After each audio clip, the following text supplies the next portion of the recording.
महोदय, I am Sagar Kumar from Mirzapur. आप हमारे बीच लाइव इंटरव्यू में आए, इसके लिए कोटि कोटि धन्यवाद। Thank you.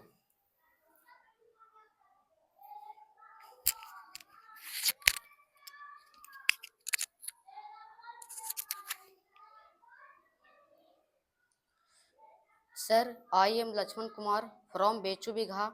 सर, हमारा यह प्रश्न है, जिस उम्र में हम लोग हैं उस उम्र में परिवार के बीच कभी कभी गलतियां हो जाती है, उसे हम कैसे सुधार करें? ठीक, बैठिए। सबसे पहला बात है कि परिवार के बीच में जब आप रहते हैं तो संशय तब पैदा होती है जब परिवारों के बीच में रहकर बात नहीं मानते। यदि परिवार के बीच में रह करके हर तरह की बात उनका माना जाए तो किसी तरह का कोई भी परिवार में संशय पैदा नहीं होता है। जैसे समय से स्कूल आना, समय से कोचिंग जाना, समय पे घर पहुंचना, घर के आदेशानुसार अपना कार्य करना, तो इस तरह से अगर आप अपने जीवन में अपनाते हैं तो आपके परिवार में कभी भी किसी तरह का कोई दबाव नहीं होगा, क्योंकि हर माता पिता ये हमेशा सोचते हैं कि जितने बजे बच्चे स्कूल पहुंचना चाहिए वो पहुंच तो गए हैं, परंतु जितने बजे वो वापस आना चाहिए वो आ नहीं पाए। तो इसके लिए हर माता पिता को ऐसा लगता है कि हमारा बच्चा कहाँ पे है। लेकिन आप लोगों से गलती क्या होता है कि कभी कभी बीच में आप मार्केट में 2 घंटा समय व्यतीत कर देते हैं, 1 घंटे घर के दोस्त पर समय व्यतीत कर देते हैं, तो हर माता पिता को परेशानी होती है। इसीलिए कोई भी काम आप हमेशा कोशिश करें कि सही तरीका से काम हो, तो परिवार के बीच में तनाव पैदा नहीं होता है। Sir, I am Nikhil Ranjan from Banwara. Sir, I am Nikhil Ranjan from Banwara. Sir, आगे चलकर हम नौकरी करना चाहते हैं। मैं वर्तमान समय में क्लास 6 का विद्यार्थी हूँ। हमें किस रूप में विषय पर ध्यान देना चाहिए? सबसे पहला बात है कि कोई भी विद्यार्थी अगर ये चाहता है कि मुझे नौकरी में जाना है तो उसके लिए एक निरंतर प्रयास होना चाहिए कि हर विषय पर आपको विशेष रूप से ध्यान देना है। जैसे साइंस, एसएसटी, गणित, हिंदी और कुछ अगर जनरल नॉलेज अगर आपको कहीं से प्राप्त होती है तो वो भी आपको स्टडी में रहना चाहिए। नौकरी में ज़्यादा समय लगने का खास कारण यह है कि आप 6, 7, 8, 9, 10, 11, 12 यदि आप बेहतर तरीका से पढ़ाई नहीं करते हैं तो आगे चलकर आपको समस्याएं उत्पन्न होगी। मान के चलिए कि 9वां या 10वां में गए और साइंस और आर्ट्स आपने पढ़ा, शेष आपने विषय पर विशेष रूप से ध्यान नहीं दिया, लेकिन आगे चलकर उसी किताब को फिर से अपनाना पड़ता है और वह खुद आपको पढ़ना पड़ेगा। इसके लिए आपको पूर्ण रूप से सभी विषयों पर विशेष रूप से आपको ध्यान देना चाहिए, जिससे आगे जाके आपको परेशानी न हो। महाशय, फिर से कुमार फ्रॉम चमंडी। महाशय, हमारा एक प्रश्न है कि हमारे सामने गलत और सही दोनों का वातावरण मिलता है, उससे हम कैसे बचें? बाकी है कि हमारे समाज या वातावरण से संबंधित दो बातें अक्सर हम लोगों पर गिरती है, सही और गलत। सही और गलत एक समाज का ही हिस्सा है और मनुष्य का ही हिस्सा है। सही चीज को कितना अपनाते हैं, गलत चीज को कितना अपनाते हैं, इसका खुद की जिम्मेवारी है। यदि आप गलत हैं तो गलत चीज को ज्यादा प्रयोग करेंगे आप, यदि आप सही हैं तो सही चीज का ज्यादा प्रयोग करेंगे। हमारे वातावरण और समाज को लेकर के ये दोनों कुर्तियां बनी रहती है कि हम समाज में ठीक से किस बात को अपने जीवन में उतारें या ना उतारें। हर रास्ते के पहलू में देखा जाता है कि जब आप घर पहुंचते हैं तो दोनों विषयगत में बहुत सारी ऐसी बातें मिलती है आपको जिसमें सही और गलत दोनों मिलता है। लेकिन आप लोग जिस उम्र से हैं उस उम्र में दोनों रास्ते चलना इतना आसान नहीं होता है। तो गलत चीज को हमेशा नजरअंदाज करें, हर बात उसे इग्नोर करें, लेट गो उसको कर दें, जाने दें, और सही चीज को आप ग्रहण करें। क्योंकि हमारे पास बिगड़ने का बहुत सारे साधन हैं। सोशल मीडिया है, समाज के दो हिस्से हैं, हम लोग का बीच का हिस्सा है। तो इन सब चीज़ों से यदि आप बचते हैं तो गलत और सही खुद को पहचान करने भी आ जाएगा, और अपने परिवार के बीच में सही से जीवन बसर भी कर पाएंगे, और परिवारों के बीच में आप तनाव भी पैदा नहीं कर पाएंगे। इसीलिए हमेशा कोशिश करें कि अगर बीच रास्ते में या जीवन में कभी भी सही और गलत का सामना करना पड़ता है तो आप सही चीज का ही प्रयोग करें, गलत चीज को सुने और दूसरी भाषा में उसे निकाल दें। अगला प्रश्न। महोदय, आज को बेहतर बनाने के लिए कौन कौन सी बातें पर ध्यान देना चाहिए? थैंक यू, बैठिए। इनका कहना है बेहतर बनाने के लिए क्या क्या करना चाहिए। ये आप हमेशा याद रखें कि जब तक जीवन का एक लक्ष्य या विजन आप लेके जीवन में नहीं चलते तो आप अपने जीवन को कैसे संवारेंगे।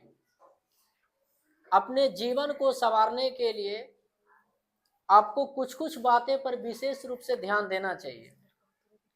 जीवन में पता न किनको से आपको प्रेरणा मिल जाए, पता न किनकी बात आपको लग जाए जो जीवन में आगे बढ़ाने का काम करे। वो तो ये एक ऐसी पहलू होती है जिसे आप सही मायने में किस आधार पे अपने जीवन को इम्प्रूव करते हैं, कैसे जीवन को आगे बढ़ाते हैं, कैसे आप समाज को देखते हैं, कैसे परिवार को देखते हैं, कैसे आप स्कूल के वातावरण में रखते हैं। जीवन में आगे बढ़ने के लिए नॉलेज शिक्षक सभी को एक जैसे देते हैं, लेकिन आप कितना उनके टेक्निकल वर्जन को प्राप्त करते हैं ये बहुत बड़ी मायने रखता है। इसीलिए जीवन में सभी विषयों पर ध्यान दें, सही और गलत की पहचान करना सीख जाए, माता पिता के अनुकूल रहना सीख जाए, विद्यालय या कोचिंग का जितना भी नियम है उसको पालन करने की कोशिश करें, तो जीवन में कभी भी परेशानी का सामना नहीं करना हो। जब परेशानी यदि आता है तो आप हमेशा ध्यान रखिएगा कि कुछ दिन की बात है, यदि परेशानी आया है तो वो समय के अनुसार चला जाएगा। अगला प्रश्न। सही रास्ता पर हम लोग कैसे चले? बैठिए। देखिए, सही रास्ता और गलत रास्ता हम लोग समाज का एक दो हिस्सा है। मैंने पहले भी बताया आप लोगों को कि हम लोग उसको किस रूप में देखें। समाज का तो हिस्सा बनता ही है, व्यक्तिगत हिस्सा भी बनता है। सही और गलत पहचान के ना करें कि हमें बड़े होंगे तो सही गलत की पहचान करने आना चाहिए, कैसे मुझे करने आना चाहिए। ये अभी से जिम्मेवारी लीजिए। स्कूल हमेशा ये आपको हमेशा बताते आया है कि सही गलत को दृष्टि में रखें, गलत है उसको बाहर करें, सही है उसको जीवन में अपनाएं, परिवार की बात को माने, जीवन में वैसी रास्ता देखें कि जहां गलत पहलू चल रहा है, गलत वातावरण मिल रहा है, उससे हम अलग रहें, दूर रहें। जो दुनिया कर रहा है उस चीज में ना जाएं, आप एक अलग इंसान बने, एक मानवता का रूप धारण करें, ताकि उसमें कभी भी किसी तरह की बुराइयां ना दिखाई दे। अगर किसी इंसान अगर गलती करता है तो वो समाज में भी बुराई का रूप आ जाता है, घर में भी आ जाता है, शिक्षकों के बीच में भी आ जाता है। इससे बात पता चलता है कि आप सही रास्ता को अपनाएं और सभी विद्यार्थी एक अच्छे मार्गदर्शन पर जाएं। श्रीमान, हमारा प्रश्न है, पढ़ने में माता पिता का अधिक से अधिक दबाव रहता है, इसे हम कैसे सामना करें? चलिए ठीक है, थैंक यू, बैठिए।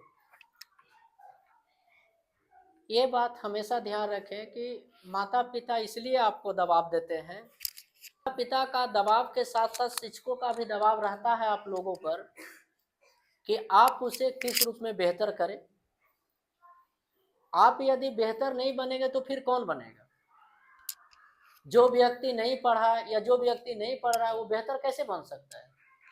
तो माता पिता का आपके ऊपर दबाव क्यों नहीं रहेगा? आपको वस्त्र मिल रहा है, खाना मिल रहा है, मंथली फी मिल रहा है, किताबें मिल रहा है, आपको क्या उपलब्ध नहीं किया जा रहा है? समय अनुसार आपको साइकिल माता पिता दे रहे हैं, तो माता पिता का दबाव तो आप लोगों पर रहेगा ही।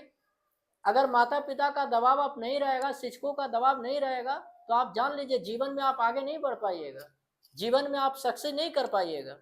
इसीलिए ये बात हमेशा ध्यान रखें कि माता पिता का दबाव है, इसका मतलब आप पर उनका ध्यान है।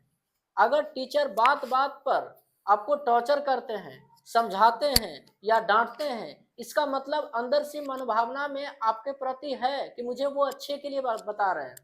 अगर जिस दिन माता पिता और शिक्षक की बात बुरा लग गया, तो आप समझ जाइए कि आप सही दिशा में नहीं हैं, आप एक गलत रास्ते पे चल रहे हैं।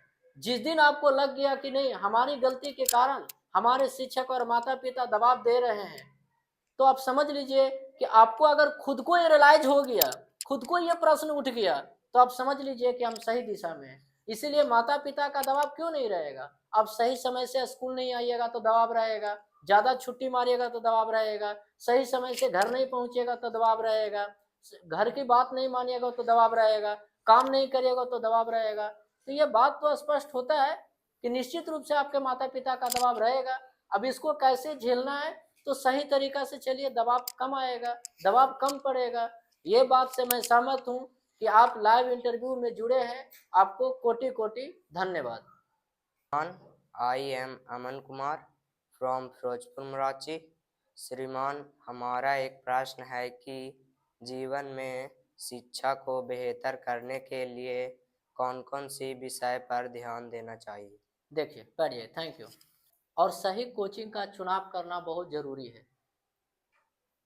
यदि आप पढ़ रहे हैं और सही कोचिंग और सही स्कूल का चुनाव सही से नहीं हो पाया, निरंतर वहाँ जिस कोचिंग या जिस स्कूल में आप पढ़ाई कर रहे हैं, यदि वहाँ ठीक तरह से सिलेबस समाप्त नहीं होता है, कई टीचर आते हैं 2 चैप्टर 3 चैप्टर पढ़ा के चले जाते हैं, कभी 4 चैप्टर वो पढ़ा के चले जाते हैं, कभी 3 चैप्टर वो पढ़ा के चले जाते हैं, निरंतर आपको लगातार एक विषय में पूर्ण रूप से टीचर नहीं मिल पाते हैं, तो परेशानी तो होगी।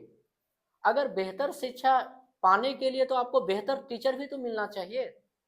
तो इसके लिए अभी देखिए, अभी दिसंबर का समय चल रहा है, बहुत सारे पंपलेट निकलते हैं। बहुत सारे पंपलेट में आप देखिएगा कि कोई कोचिंग यह लिखते हैं कि 15 दिन में हम इंग्लिश सिखा देंगे, कोई कहते हैं कि 60 दिन में हम मैथ पढ़ा देंगे, कोई कहते हैं कि 45 दिन में हम एसएसटी समाप्त कर देंगे।